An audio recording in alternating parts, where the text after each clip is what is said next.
Luiz por aqui. A gente vai dar início ao nosso 7º painel.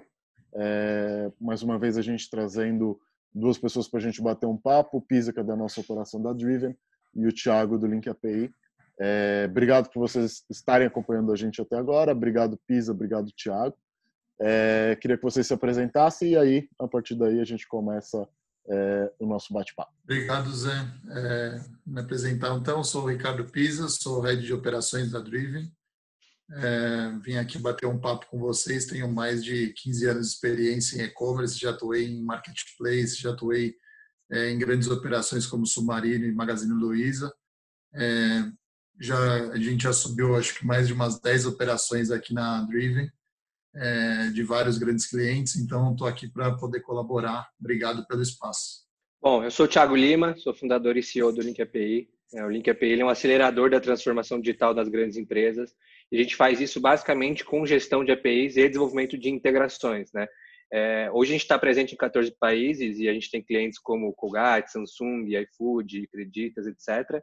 E como integração aí está no nosso dia a dia, acho que vai ser um prazer conseguir compartilhar um pouco do que a gente está vendo de boas práticas de mercado, do que fazer realmente para conseguir sair lá na frente bem, né? Olhar para a crise e falar, conseguir me reinventar, conseguir criar novos processos para isso. Acho que esse é um pouco do formato. Queria agradecer também aí o convite e vai ser um prazer compartilhar um pouco disso com vocês. Valeu, gente. Só lembrando esse painel, todos esses painéis que a gente está tendo, o grande foco é orientar operações que ainda estão num nível de maturidade para o digital ainda muito baixo. Então a gente percebe dentro do mercado muitas vezes empresas que já estão muito bem posicionadas tendo essa dificuldade e obviamente as empresas que estão precisando se acelerar para entrar no mercado, muitas vezes elas não sabem nem por onde começar.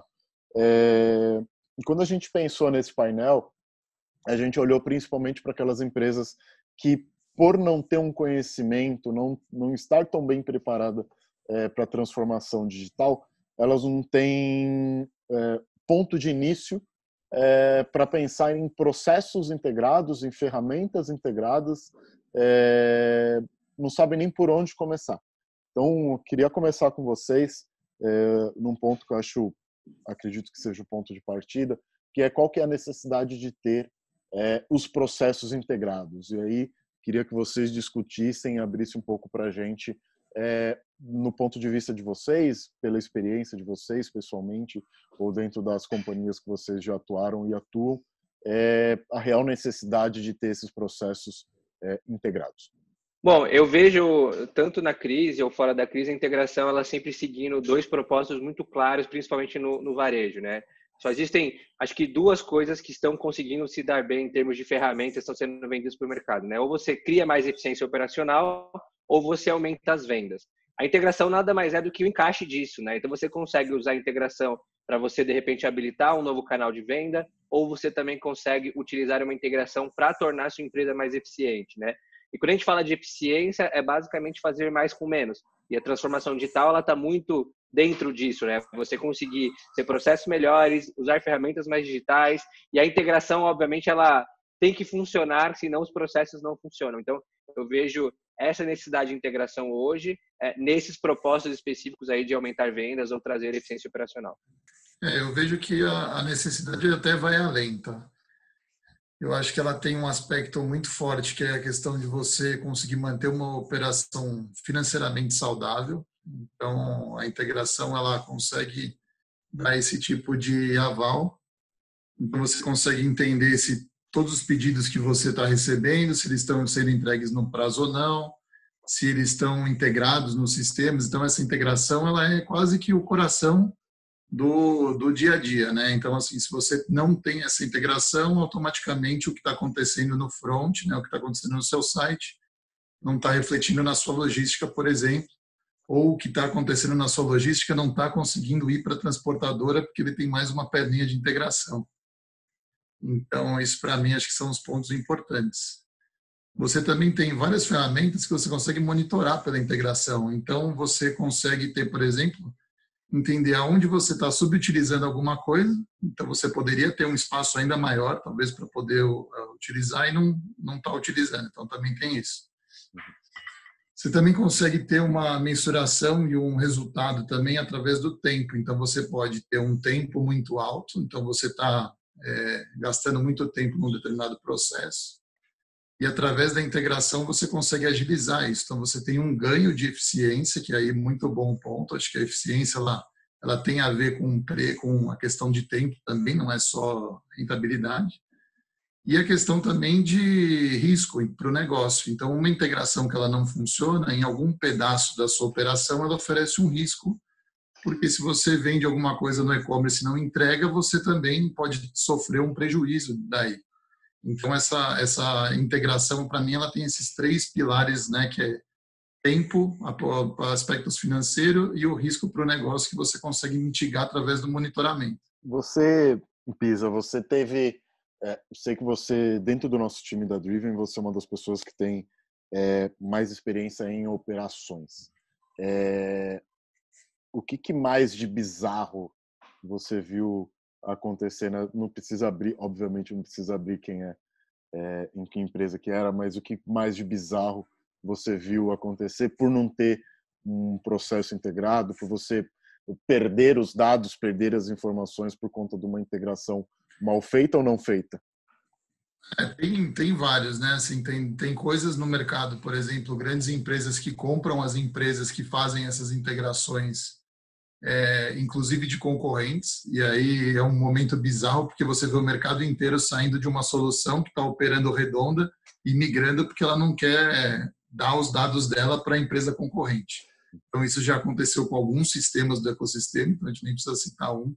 Acho que como um exemplo bizarro, acho que é um pouco isso, assim, você tem que estar sempre, acho que até tem a ver com o nosso momento, né? A gente tem que estar sempre preparado à mudança, e às vezes a mudança ela acontece das formas mais inesperadas. E isso para mim já via acontecer com plataforma, já via acontecer em vários formatos aí. Até recentemente com empresas de e-commerce que no meio do caminho quebraram, fecharam as portas e os clientes simplesmente pararam de vender. Então, aqui tem um ponto também relacionado à integração que a gente pode puxar, que é a questão da redundância. Quanto mais você conseguir ter alternativas e ter canais diferentes num momento onde você tem um problema, por exemplo, num gateway de pagamento, que você tem algum tipo de lentidão ou indisponibilidade, você pode usar um outro. Isso é um exemplo simples, que até quem tem loja física conhece, e que quando você vai para o ambiente digital, isso também pode acontecer. Ele pode acontecer em diversas frentes. Dei um exemplo que é questão do gateway, que é a maquininha parou de funcionar, muda de maquininha. Muitas vezes a gente faz uma operação de e-commerce, se acostuma do jeito que ela funciona com determinados parceiros e não busca alternativas e se prepara para momentos onde essas indisponibilidades podem acontecer, e aí automaticamente você fica sem receita, porque se tudo desce no mesmo canal, aquele canal para, você para a operação como um todo. Então, para mim é importante ter essa conexão, né? Ter você utilizar os hubs, utilizar as empresas que fazem essa questão da gestão de várias conexões simultâneas para poder ter alternativas também no momento onde você tem algum pedaço do seu ecossistema que ele para ou por qualquer motivo que seja. Pensando em dificuldade de tecnologia para integração e até indo um pouco mais a fundo, dificuldades conceituais, né? A gente está no momento que muitas empresas que não estavam preparadas por um movimento que já vinha acontecendo, né? Esse movimento de transformação digital, várias empresas elas não estavam preparadas e agora está todo mundo correndo para subir operação e subir e estar online, estar digital, possibilitar suas operações online. O que você percebe do mercado como principais dificuldades, tanto Legal. conceitualmente quanto tecnologia? Tá. Acho que a principal dificuldade é que não existe uma linguagem universal de comunicação de todo o ecossistema. Então, não é como a gente falar inglês, que a maioria dos países falam. Quando você fala de tecnologia, de integração, existe uma variação muito grande. Então, de certa forma, isso é um desafio gigantesco, porque nem sempre os grandes vendors de software usam boas práticas, né? Se fosse todo mundo usando boa prática, já ajudava. Mas eu vejo hoje a maioria dos grandes vendors utilizam más práticas. Isso, obviamente, dificulta e cria uma dependência dele, né? Eu vejo que quando você pega uma crise, por exemplo, isso fica muito mais claro, porque ele falou, às vezes eu preciso de uma estratégia de uma redundância, eu preciso fazer algum outro tipo e eu estou dependente, às vezes, do legado tecnológico de um software que eu contratei. Então, se for para citar esses dois principais desafios, não existir uma linguagem universal e o segundo é legado, né? O legado ele atrapalha muito, muito, muito. E quando você pega o market share dos grandes softwares de e-commerce e varejo, a maioria deles estão no legado. Então, dado esse cenário, obviamente é muito difícil. E aí, acho que um dos problemas que eu vejo também no mercado é que muita gente, às vezes, subestima a integração, acha que é alguma coisa simples, né? E quando você vai começar a fazer, aí você percebe a quantidade de detalhes que você vai precisar tratar, né? E que se você não usar uma ferramenta específica, obviamente você vai se penalizar por isso. Então, ele citou, por exemplo, o caso de você monitorar, mas você só monitora se você tem uma ferramenta adequada para isso. Se você quer fazer uma integração na base da gambiarra, que eu vejo grande parte do mercado fazendo isso, você vai ter um débito técnico depois. Você vai ter um custo operacional maior depois. Imagina se der um problema, por exemplo, na sua plataforma de e-commerce. Como é que você vai descobrir que é lá, se você não tem um monitoramento? Então, essa cultura, talvez, de profissional fazer gestão de integrações, eu acho que penaliza muito a operação e, obviamente, é um desafio grande também. Tá? Acho que, de forma muito macro, é isso que eu tenho visto no mercado hoje. Mas como, pensando no cara que ele está começando agora, né? Eu vi que vocês fizeram uma ação com vários estabelecimentos físicos para acelerar a entrada deles no digital, então acho que é até um espaço legal para você falar. Já vejo isso como uma ajuda, como uma resposta do que eu vou te perguntar. Mas o que esses caras que são pequenos, né, se eu falar para eles que o problema deles é o sistema legado, ele vai olhar para mim e falar, não sei o que é sistema legado, Zé. X. O que você poderia falar para esse cara que vai começar agora? Ele não tem um domínio técnico, ele não tem um domínio conceitual do porquê que ele precisa metrificar alguma coisa. Ele quer vender o pastel online e entregar. O que você partiria com um cara desse? Eu partiria, não talvez num sentido tão técnico do legado, mas de tentar buscar tecnologias mais modernas. Isso já facilita muito. E você não precisa ser muito técnico para saber se você está contratando um player que é recente ou um player que está há 40, 50 anos fazendo das mesmas tecnologias no mercado. Então, acho que o pessoal do varejo ele tem que ter um critério um pouco mais aguçado e dar mais oportunidade, talvez, para as tecnologias mais novas. Tá? Eu acho que isso faz muita diferença quando se existe uma crise e um processo de integração como um todo. Então, a gente entende essa dificuldade, mas só falando um pouco do que a gente fez de ação, né? E as grandes, talvez, dificuldades que a gente acabou encontrando é exatamente que o varejista ele não tem essa cultura de novas tecnologias mais modernas. Mas a gente, no Link API, a gente oferece hoje uma integração gratuita com os canais digitais de venda. Isso para redes de restaurante, farmácia e comércio no geral. Então, se eu sou hoje um comércio que eu só tenho operação offline, eu não consigo operar, obviamente, na crise. Logo, se eu estou nos canais digitais, eu consigo, no mínimo, fazer uma venda e continuar um pouco da operação, além de experimentar um novo canal, né? Que isso pode ser uma oportunidade gigantesca. Então, o Link API viu isso como uma ação social. Hoje a gente está disponibilizando essa integração. E, infelizmente, a gente ainda pega muitos casos do varejista, ele está tão, que a gente chama de locado, né, numa tecnologia antiga, ou seja, ele está tão bloqueado de evoluir internamente a operação dele por questões de dependências de vendors de software. Então, tentar ser o máximo independente possível. Pense sempre que, assim, o seu processo ele tem que vir na frente das ferramentas. Então, o seu processo ele tem que drivar a modernidade da ferramenta em si, né? Se você tem um processo bem definido, é simples de você também trocar a ferramenta. É muito mais simples do que se você não tem. Então, sempre tentar montar essa estrutura interna antes do que simplesmente criar uma dependência muito forte na contratação de um software. E se adaptar tanto, de repente, para um software e depois você não vai continuar uma relação com ele. Então, é um pouco disso, né, a ação que a gente tem feito, e essa é um pouco da dificuldade. A gente encontra muita gente que está vivendo há 30 anos atrás e aí não tem milagre, né?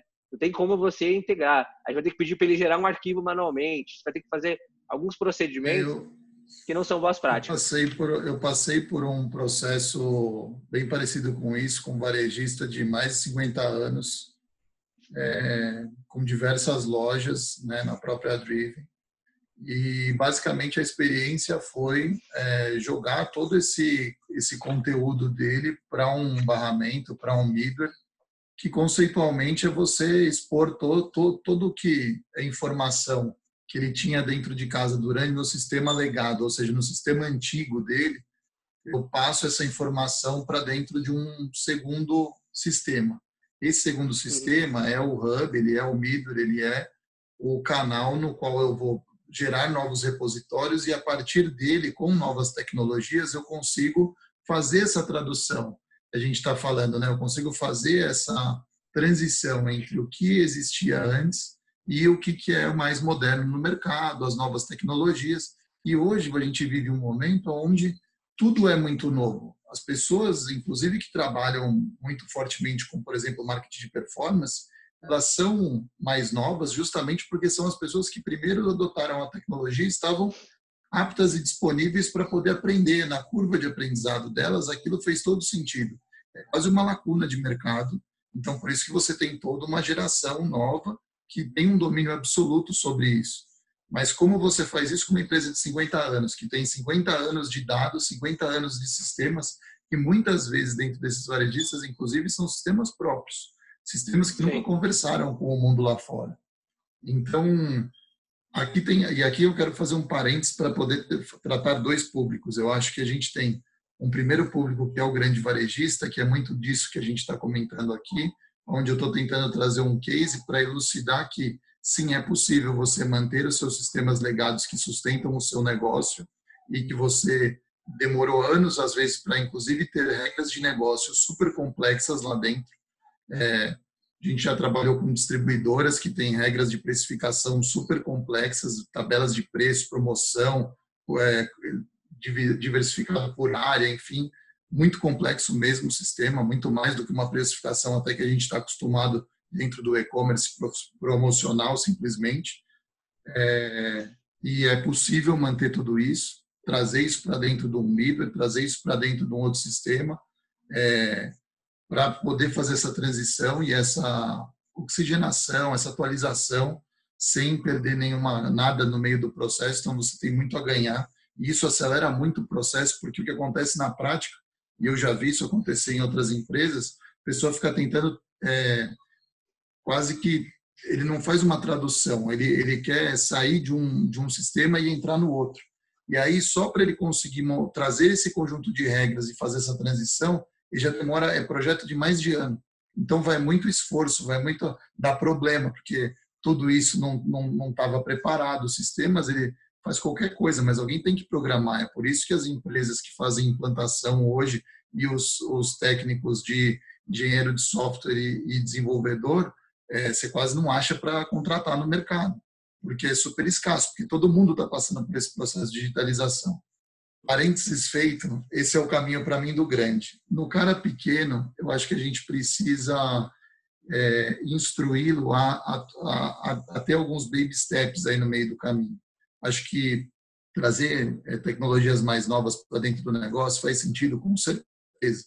Aliás, eu acho que hoje, para um cara que tem uma loja física começar a atuar no digital, é muito mais fácil do que a gente está, às vezes, até estruturando, porque a gente tem que lembrar que a gente estrutura grandes negócios.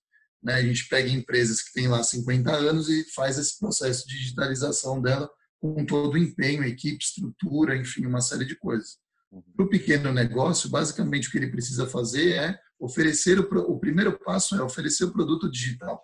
Então, se ele vai fazer isso num Instagram de uma conta de empresa, já é um bom caminho, já é um caminho onde ele consegue ter uma primeira experiência. Ele consegue fazer algum tipo de comunicação e postar ali. A transação financeira, que é o próximo passo que ele precisa fazer, ele pode fazer passando a conta dele para a pessoa ele pode fazer utilizando uma carteira virtual hoje, onde ele consegue ter um código, e aí ele, no técnico, né, tokenizar esse pagamento para o cliente dele na ponta, usar um QR Code, usar um código de barra para a pessoa pagar. Ele consegue fazer, ele tem várias ferramentas para fazer essa parte do pagamento, e ele tem várias ferramentas muito simples, desde um WhatsApp, onde ele vai contar um pouco do que ele está passando, né, do que ele tem de oferta. Então, para mim, quer começar por algum lugar a digitalização? Começa no WhatsApp, divulga para as pessoas que você conhece, cria um número ali dentro, onde você coloca a identidade da sua empresa, que você consegue conversar com elas. Feito isso, assim, eu mesmo nessa crise, assim, a gente tem recebido informação de tudo que é lugar, mas para citar alguns cases, assim, tem uma empresa de ovos de Páscoa pequena que se divulgou via WhatsApp. Dentro, eu recebi isso em mais de um grupo que eu participo do próprio e-commerce. Uma empresa super pequena, ela vendeu tudo tão rápido que quando eu entrei para comprar, não tinha. A divulgação dela veio no meu e-mail, ela veio no Instagram, via redes sociais, não, ela veio no WhatsApp. E ele está conseguindo se manter e passar por esse período. Eu fui para várias plataformas falando de ovo de Páscoa para poder comprar e mandar entregar na casa dos meus familiares. Eu entrei no domingo, faltando uma semana, né? Brasileiro deixa sempre a última hora. Então, faltando ali uma semana, no domingo, o domingo seguinte era domingo de Páscoa, eu entrei junto com a minha esposa, a gente deu uma olhada, tinha disponível em várias lojas, lojas de marca já, aquele determinado item. Passado 24 horas, todo mundo teve a mesma ideia de comprar do domingo para segunda ali os ovos para poder chegar até o outro domingo. Já não tinha mais disponível, já tinha um monte de coisa que tinha acabado. Então, todo mundo correu para as plataformas digitais, para esse tipo de coisa, para poder comprar o determinado item. Então, você consegue manter a venda acontecendo, e aí o item que eu queria especificamente não tinha mais lá. E aí eu usei uma plataforma de entrega. Nessa plataforma de entrega, ele tem lá o botãozinho busque qualquer coisa. O compre qualquer coisa significa que ele serve como meio de pagamento, então eu paguei ali dentro e pedi para retirar na loja, que era uma loja, inclusive, uma loja que estava só fazendo essa parte de delivery. Ele foi lá, pegou o ovo de Páscoa lá, pagou com o cartão de crédito dele na hora ali para o vendedor, ou seja, esse vendedor ele nem precisa estar integrado com tudo isso que a gente está falando, ele nem tem o meio de pagamento integrado, ele só tem a maquininha lá, o TEF lá, só tem a maquininha no PDV dele. Mas é possível mandar alguém de um Rappi, de um iFood, acho que também retirar alguma coisa numa loja. Então, se você divulgar no WhatsApp que as pessoas podem comprar no iFood ou no Rappi e que o Rappi vem retirar na sua loja e entrega na casa da pessoa, pronto, você não precisou ter estrutura de motoboy, você não precisou ter uma estrutura de meio de pagamento, você não precisou ter um e-commerce para fazer uma transação ali, mas você está digitalizado naquele momento, porque você fez a propaganda, você conseguiu gerar um boca a boca digital e trazer o consumidor até a sua gôndola ali. E aí eu acho que a partir disso, você tem todo esse caminho que é o que a gente está falando. Eu acho que tive essa primeira experiência, consegui fazer uma divulgação, tive uma venda, você vai explorando. Eu acho que aí o importante é você sempre tentar se desafiar e tentar ir fazendo os ganhos incrementais. Porque o que acontece muitas vezes é que a pessoa passa por um momento de dificuldade, ela fala, bom, quero ter meu site. E aí ela vai para um e-commerce. Só que quando ela pensa no e-commerce, ela não pensa que ela vai precisar trazer o cliente até a porta dela. Que, lembrando do passo a passo, esse é o primeiro passo, que é a divulgação.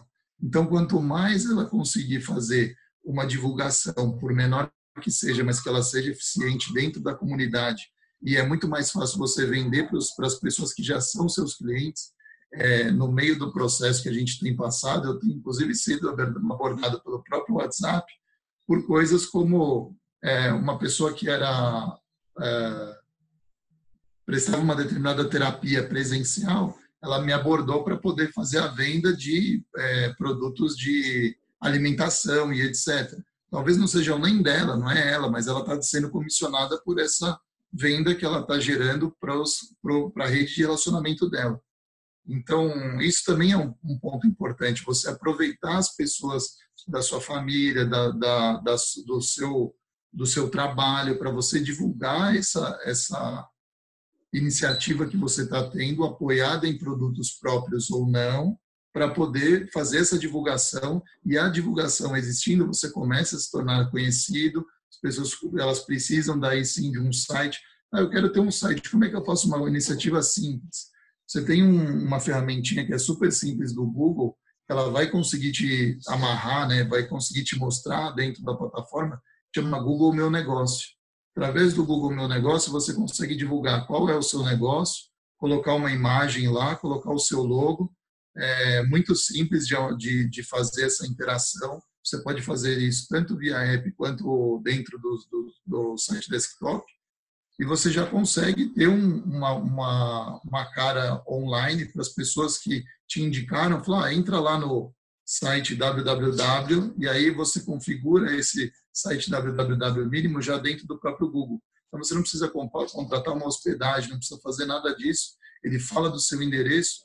E o que isso traz? Isso traz credibilidade, porque você está, de alguma forma, mostrando que dentro do ambiente digital você tem uma presença.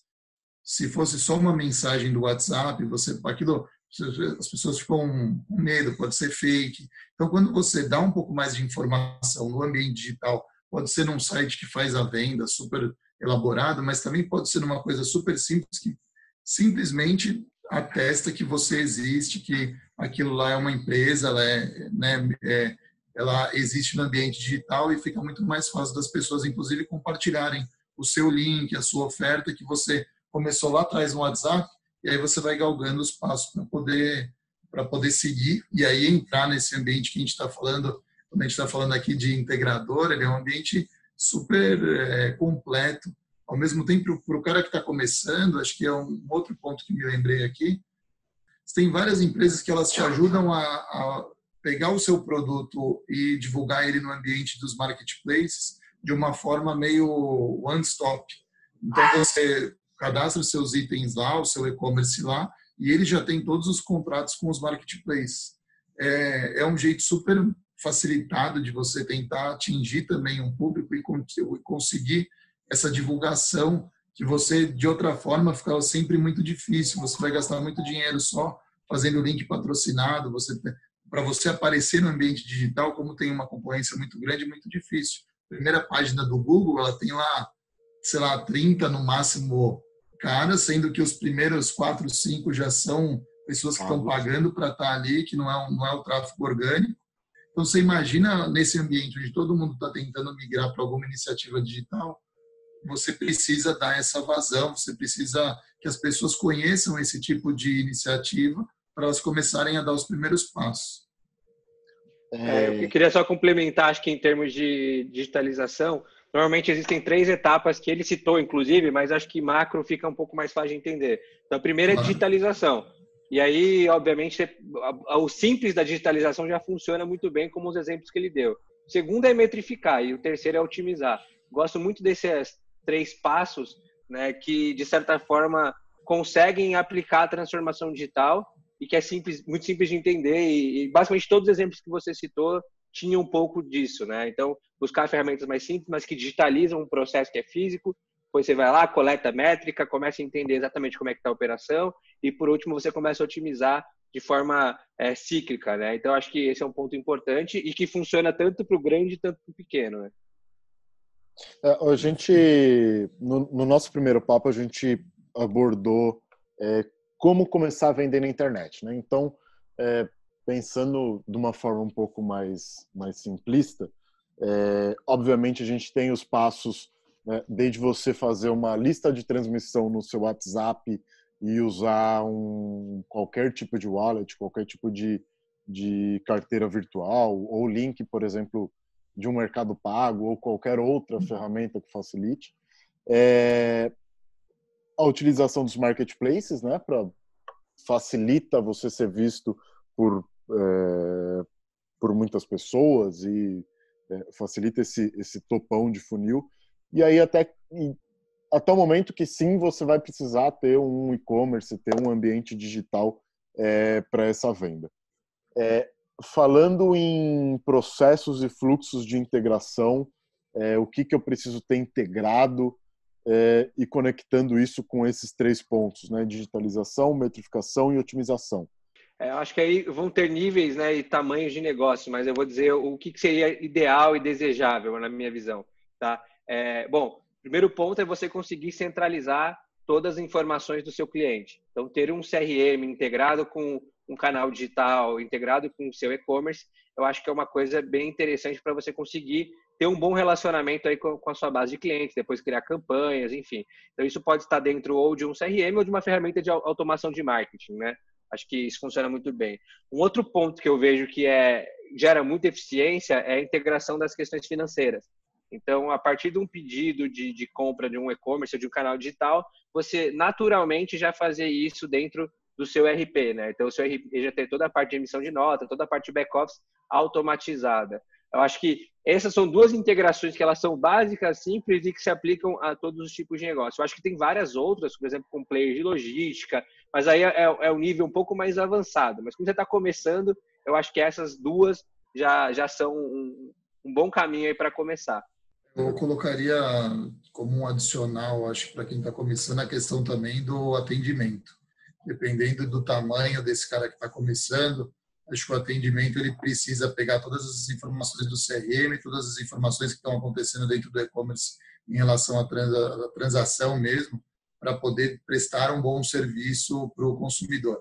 Muitas vezes ele entra em contato só para saber se o pedido dele está no prazo, não está no prazo, certificar, tirar dúvida. Então, assim, acho que foi perfeito o ponto, só acrescentar essa questão do atendimento, porque ele também ele vai permear todas as áreas que a gente fala de conectar. O marketing para saber qual promoção está rolando, a logística para saber se está chegando, e o e-commerce para saber se o meio de pagamento passou, não passou, se ele pode usar um outro cartão, enfim, para complementar a experiência do usuário nesse e-commerce primeiro nível que a gente está conversando aqui. Sim. Acho que o principal ponto aqui do que a gente está falando é dados, né? Então, eu fico imaginando o pequeno lojista hoje, que ele não está preparado, mas ele tinha pelo menos, não sei, no seu WhatsApp ele tinha os principais compradores dele, ele já se comunicava, já tinha o telefone, já sabia onde morava, enfim, já tinha minimamente, independente da ferramenta que ele usava para ter os dados, mas ele tinha o dado do cliente, ele tinha o dado de quem comprava dele, para iniciar qualquer tipo de estratégia. Então, para mim, esse é do meu lado, né? Eu olhando como estratégias de promoção, estratégias de acelerar a venda, acho que dados do cliente eu colocaria nessa ordem aí do Thiago, e fecharia a roda também com dados de atendimento, porque na verdade dados de atendimento eu estou integrando dados de tudo, né? Eu estou dando visibilidade Sim. da cadeia e da jornada do consumidor completa. Então, eu sei que o Thiago, que é o cara que já tinha comprado de mim local, e esse aqui são os dados dele, ele comprou esse produto, e ele está fazendo essa recompra.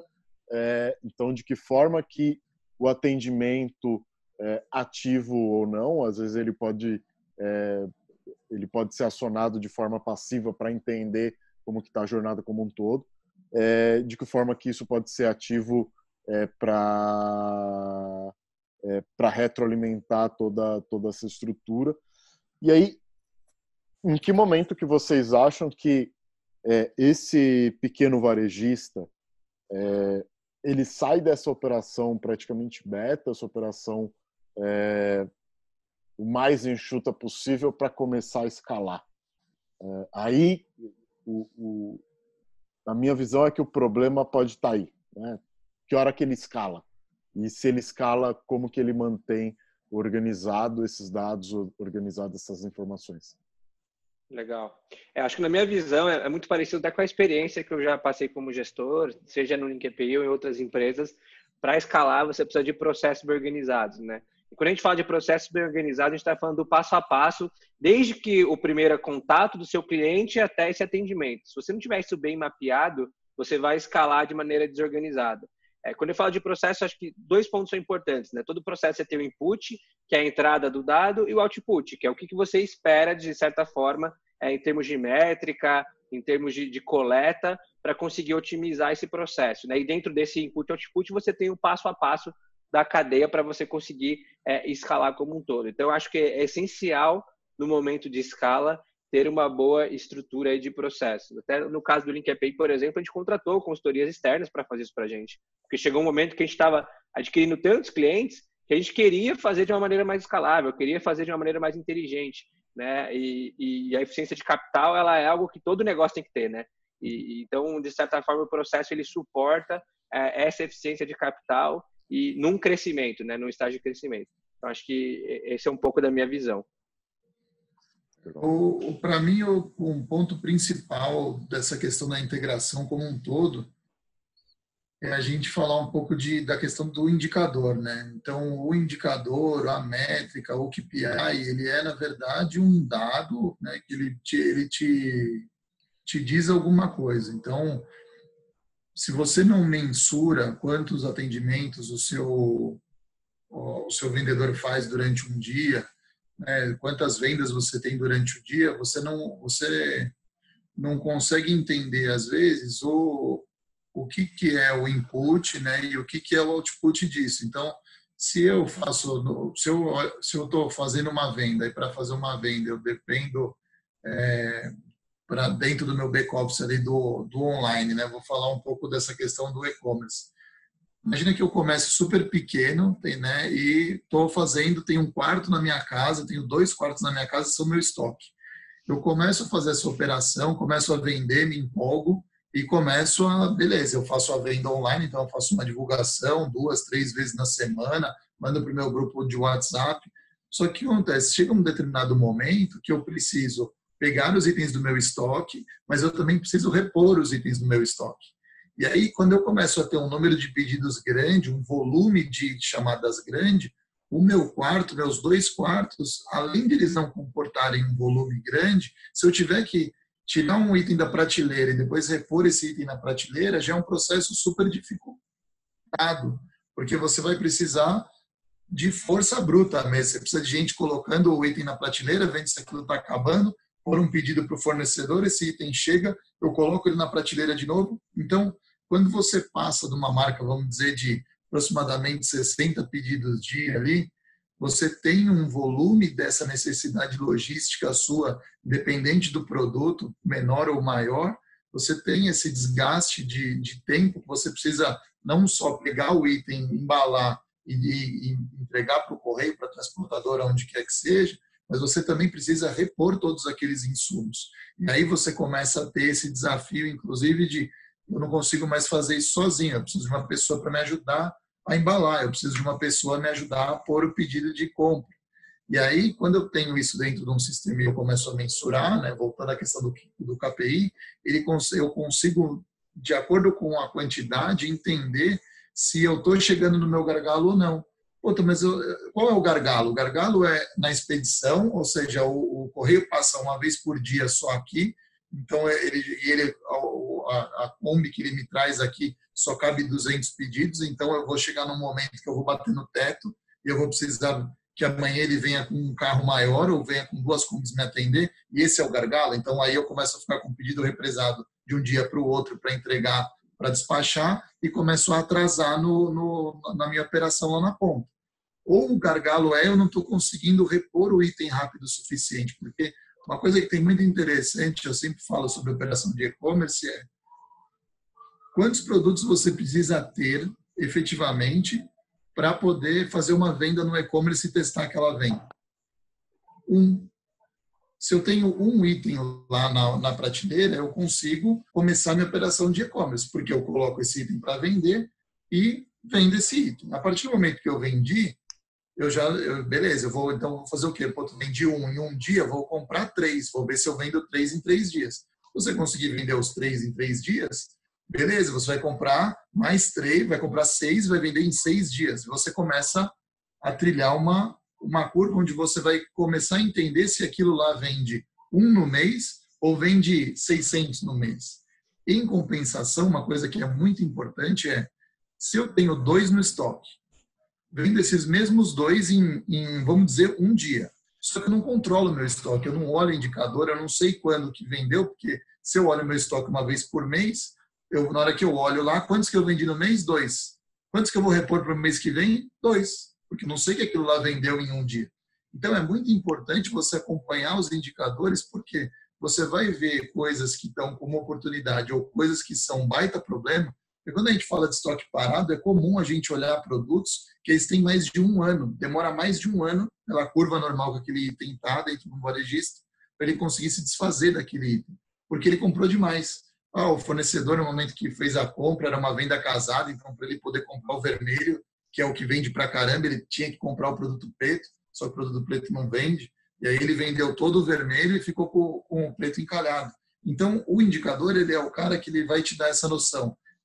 A partir de uma unidade, se aquele produto se ele tem condição de vender no ambiente online ou não, se ele está com produto com preço caro ou não.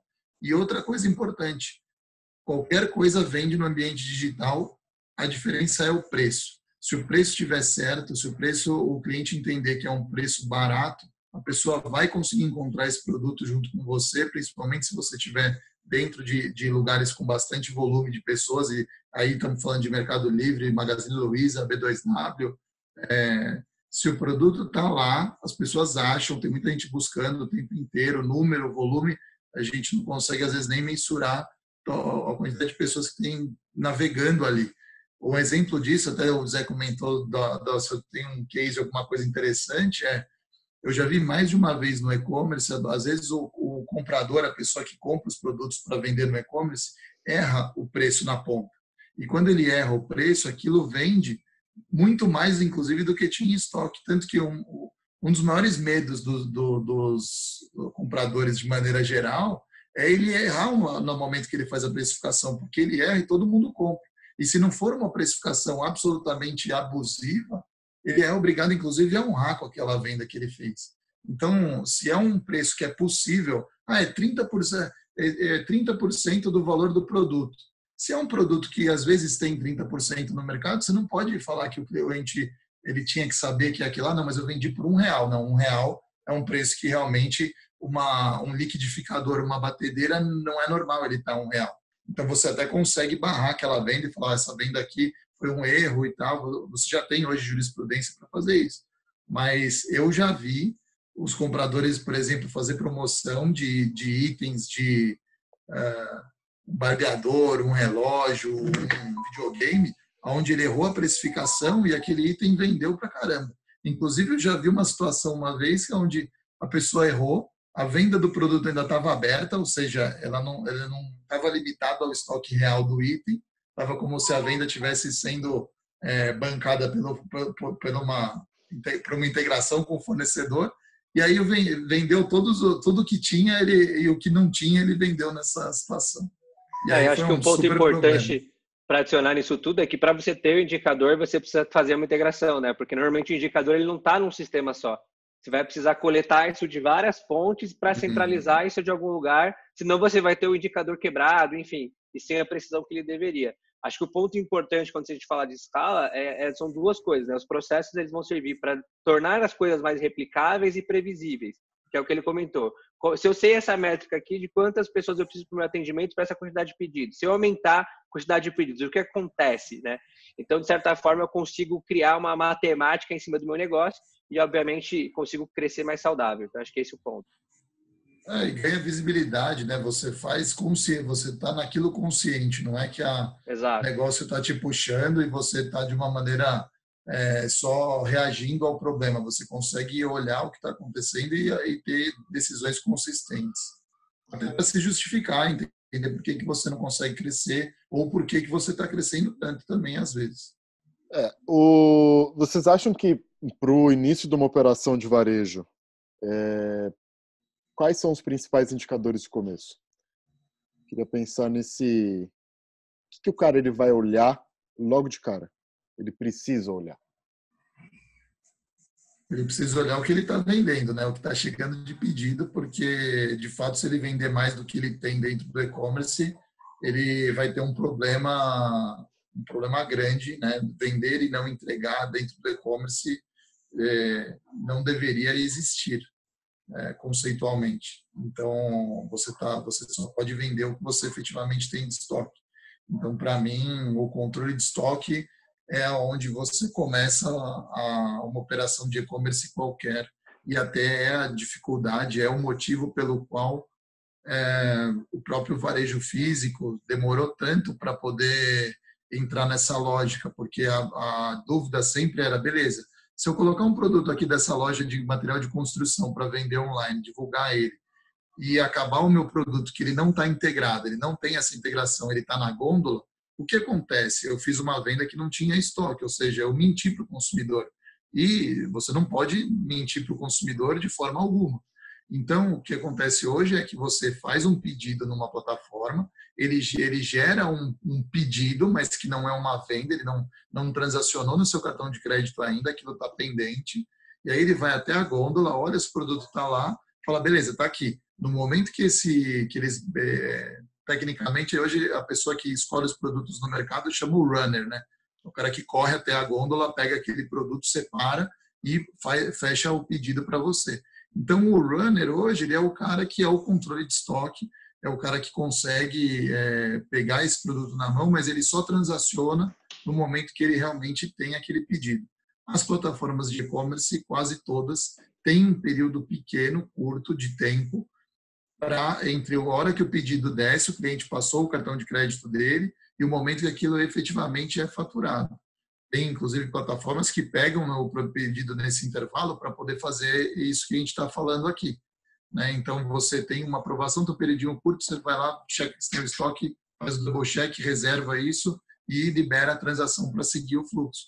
Mas, para mim, o controle de estoque, talvez tenha me estendido mais do que deveria, mas o controle de estoque é um cara super importante para o começo de uma operação de e-commerce qualquer.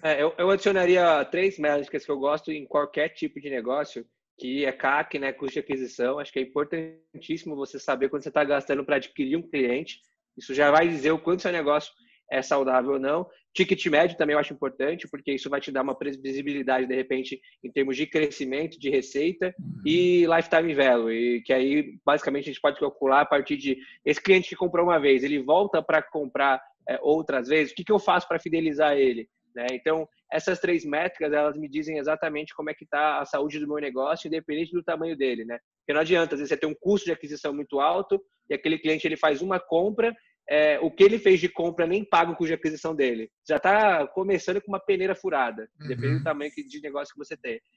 Então, eu acho que essas 3 métricas elas são importantíssimas para qualquer tipo de negócio, principalmente quando você entra no digital. Aí você não tem como fugir dessas métricas. Eu acho que eu colocaria muito a questão também da entrega, né? Que é se eu estou com o produto entregue dentro ou fora do prazo, então fazendo lá a jornada do produto, né? Não é a jornada do cliente, a jornada do produto. Conseguir fazer a venda dele, né? Ele tem um estoque, eu me comprometi também com um período para entregar, então eu consigo fazer essa entrega para ele. Preciso pensar nessa hora também em termos de processo, os fluxos, né, de cancelamento e devolução, que muitas vezes são negligenciados e depois tem um esforço muito grande para conseguir com que isso aconteça dentro da operação.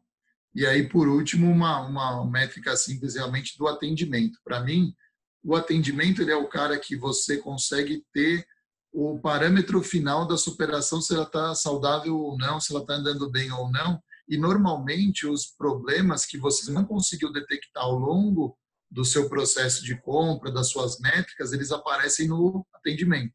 Então, é super importante você saber separar por motivos atendimentos, para poder você tratar no seu back-end coisas que é só...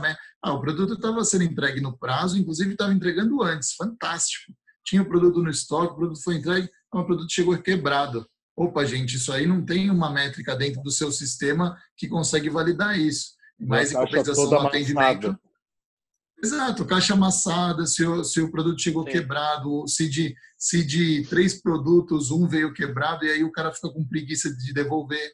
Só que o cara que fica com preguiça de devolver, ele vai ser um detrator seu, que é por isso que uma pesquisa como Net Promoter Score ou pesquisa de satisfação simples, nota de 0 a 10, o que você acha que a gente poderia melhorar, é uma coisa super simples que qualquer um pode fazer, um e-mail marketing, uma abordagem por telefone, enfim, para uma amostragem dos seus clientes, não precisa fazer com todo mundo, mas é importante você ter uma amostra, tirar essa temperatura de uma forma ativa. Então, quando eu vou lá e pergunto, faço um questionamento, você ativamente está indo lá e acessando o canal.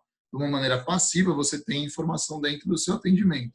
Então, você tem quase a responsabilidade de acompanhar os motivos pelos quais as pessoas estão entrando em contato com você, porque é dali que você vai também conseguir melhorar a sua operação e ver o que escapou, o que não dava para, dentro de um processo mensurável, acompanhar.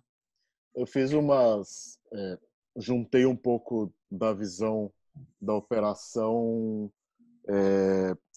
e-commerce que o Pisa tem, processos mais voltados à integração e a métricas de negócio da cabeça do Thiago. Eu cheguei num ponto aqui. Dentro do e-commerce, principalmente no momento que a gente está vivendo, aquilo que eu acho, e aí eu me coloco nesse bolo, de quem que eu tenho comprado, de quem que eu tenho decidido comprar. Quem entregava mais rápido, o custo final fosse maior, fosse menor, seja por política de cashback, desconto ou frete grátis, por exemplo. Uhum. Então, juntar um pouco a visão do Pisa, a visão do Thiago. Então, o Thiago ele falou de custo de aquisição de cliente, falou do ticket médio e falou do LTV, do Lifetime Value. E o Pisa falou ali de indicadores mais operacionais e-commerce. Então, número de pedido, tomar cuidado com o estoque, o tempo de envio, então, pedido versus logística, como que eu estou conseguindo entregar isso, e a ponta, que é o atendimento. Né? Eu vejo que o atendimento ele consegue orientar muito bem como que eu mantenho o relacionamento com o meu cliente bom. Então, eu consigo saber onde que eu estou pecando e onde que eu estou mandando bem. Mais as informações de operação, principalmente logística, tempo de entrega e estoque, para eu conseguir juntar o meu desconto na ponta, seja desconto de produto ou eu vou dar um desconto maior pelo número de produto que você fechou no seu carrinho de compra. Eu vou te dar um desconto maior, eu vou zerar o frete pelo ticket médio. Então, eu consigo acelerar informações de negócio, então, custo de aquisição de cliente. Se eu atendo muito bem o cara, eu já tive esse cara, eu diminuo o meu CAC. Se eu faço esse meu cliente comprar um número maior de produto para diminuir a ponta do frete, mas na verdade ele está comprando mais comigo, então eu consigo aumentar o ticket médio. E se eu estou atendendo bem ele, se eu estou entregando bem o meu produto, se eu estou sendo relevante para ele num momento de crise ou não, esse cara ele vai continuar comigo. Né? Ele vai ser um cliente ativo, ele vai ser um cliente de recompra. Se eu estou usando o atendimento para entender se eu tenho que mudar, por exemplo, um sorte, um mix de produto, eu posso ser mais relevante para esse cara. E eu consigo atender tanto a visão mais negócio, né, diminuir o meu CAC, aumentar meu ticket médio e aumentar o tempo que o cara está comigo, e via atendimento eu consigo entender ali se eu não estou metrificando tão bem via integração, pelo menos numa ponta de atendimento, eu estou conseguindo identificar gargalos numa velocidade mais rápida, mesmo que ainda não com ferramenta, se eu não estou no momento de escala acelerada. Gente, acho que a gente passou basicamente por todos os pontos. Agora, no final, a gente conseguiu assentar um pouco mais. A gente falou bastante sobre processos de integração, esse mundo de integração, de ter tudo rodando para empresas que estão começando, para empresas que estão mais aceleradas. Ficou claro que não é porque a empresa ela já está mais estabelecida que o assunto integração e ter tudo claro é mais fácil. Muitas vezes é até mais difícil por conta dos legados. Queria agradecer muito a participação de vocês. Assunto integração e assunto dados, para mim é um ponto, gosto muito de falar sobre isso, não só porque eu já trabalhei com o Thiago, acho o assunto meio que fascinante, porque se a gente não ter a visão para isso, eu acho que as operações elas não rodam, ou não rodam com eficiência. Se não for rodar com eficiência, para mim é melhor que não rode. Melhor que você ajuste seus negócios. Queria deixar, se vocês quiserem encerrar, talvez uma palavra de cada um de vocês, mas obrigado pela participação de vocês, obrigado a todo mundo que está assistindo a gente. Legal. Acho que eu já falei tudo que eu gostaria, tanto no viés técnico, tanto no viés negócio. É mais um agradecimento. Acho que iniciativas como essa conseguem levar conteúdo que criam muito impacto para quem está começando, principalmente, quem está com dificuldades na digitalização. Então, obviamente, qualquer tipo de iniciativa desse tipo, eu acho que tem muito valor aí para o ecossistema como um todo. Então, parabéns aí a todos os envolvidos. Valeu. Agradecer a todo mundo que está assistindo e conseguindo e aguentou a gente até o final aqui, às vezes num papo técnico, às vezes menos técnico, e deixar o recado que acho que assim o importante no momento que a gente está vivendo é a gente testar as coisas, não tem certo nem errado, as coisas estão mudando muito rápido, semana a semana, mês a mês, a gente tem cenários diferentes de possibilidades diferentes. Tem muita gente fazendo um esforço, não só nesse conteúdo aqui, mas fora daqui, com iniciativas novas. Então, a todo momento você tem ferramentas de grandes players do mercado online e offline, fazendo iniciativas para possibilitar que a gente continue sendo produtivo, rentável no meio desse processo. Então, para mim, o importante nessa hora é testar. Realmente testem, fazer uma divulgação para os seus familiares, para as pessoas que você tem dentro da sua loja. Teste participar de uma plataforma de e-commerce. Algumas das coisas que a gente comentou aqui, também tente usar eles como canais de venda, porque isso, na verdade, são boas práticas. Se você presta serviço, inclusive, acho que é um ponto super importante nesse momento. Então, assim, prestação de serviço, onde você tem lá um terapeuta, um psicólogo, um próprio médico, esses caras todos hoje estão migrando também para plataformas digitais. É possível você fazer uma consulta junto com o seu terapeuta online, usando essa mesma videochamada que a gente usou aqui hoje ou qualquer outra, e você fazer o pagamento, o depósito para ele em conta. Então, essa pessoa se mantém ativa, ajuda o que você está precisando, e aí tem vários desdobramentos a partir disso. Acho que, para mim, a mensagem realmente é testem, se informem, vejam o que tem novo disponível no mercado para poder se manter produtivo. Gente, obrigado pelo papo. Só lembrando que esse painel ele vai continuar, ele está sendo gravado, então ele vai continuar disponível para todo mundo. A gente vai transformar isso de formato em vídeo para outros formatos, para que fique mais fácil absorver o conteúdo. Obrigado, Thiago. Obrigado, Pisa. Valeu pelo tempo de vocês.